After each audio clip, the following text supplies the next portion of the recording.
এই দোয়াটি আপনি ৩ বার পড়ুন। আপনার ঋণ পাহাড় পরিমাণ ঋণ পরিশোধ হয়ে যাবে। আপনার টাকার ব্যবস্থা হয়ে যাবে। জীবনের গুনাহগুলা মাফ হয়ে যাবে। কিভাবে পড়বেন আজকে আমি বলবো।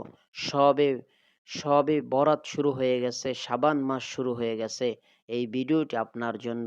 আপনি যখনই দেখুন ঋণের যদি টেনশন থাকে, অবশ্যই এই দোয়াটি পড়ুন। আল্লাহ পাক রব্বুল আলামিন পাহাড় পরিমাণ ঋণ আপনার পরিশোধ করে দিবে।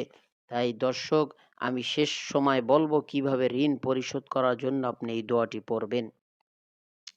আল্লাহ পাক রব্বুল আলামিন কোরআন ও সুন্নাহর আলোকে জানিয়ে দিয়েছেন, হে নবী আপনি বলে দিন আপনার উম্মতরা যদি ঋণগ্রস্ত হয়, অভাবগ্রস্ত হয়, বিপদগ্রস্ত হয়, তাহলে যেন আমার নিকট বেশি বেশি দোয়া করে। আর দোয়ার মধ্যে এই আয়াতটি যেন অবশ্যই পড়ে, আমি আল্লাহ তার সমস্ত ঋণ পরিশোধ করে দিব। এই জন্য এই দোয়াটি আমাদের সকলের বেশি বেশি পড়তে হবে।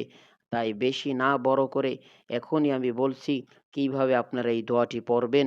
ভিডিওর শেষে বলে দিব কয়দিন পড়তে হবে, কতবার পড়তে হবে, অবশ্যই আপনারা ঠিক রাখবেন। আমার সঙ্গে আপনারা পড়ুন, আল্লাহুম্মা কফিনি বিহালালিকা আন হারামিকা ওয়া আগনিনি বিফদলিকা আম্মান সিওয়াক। আল্লাহুম্মা কফিনি বিহালালিকা আন হারামিকা ওয়া আগনিনি বিফদলিকা আম্মান সিওয়াক। আল্লাহর হাবিব সাল্লাল্লাহু আলাইহি ওয়াসাল্লাম বলেন, যে ব্যক্তি এই দোয়াটি পড়বেন, হে আল্লাহ আমাকে হারাম ধারা মারবেন না, হালাল দ্বারা বাঁচিয়ে রাখুন।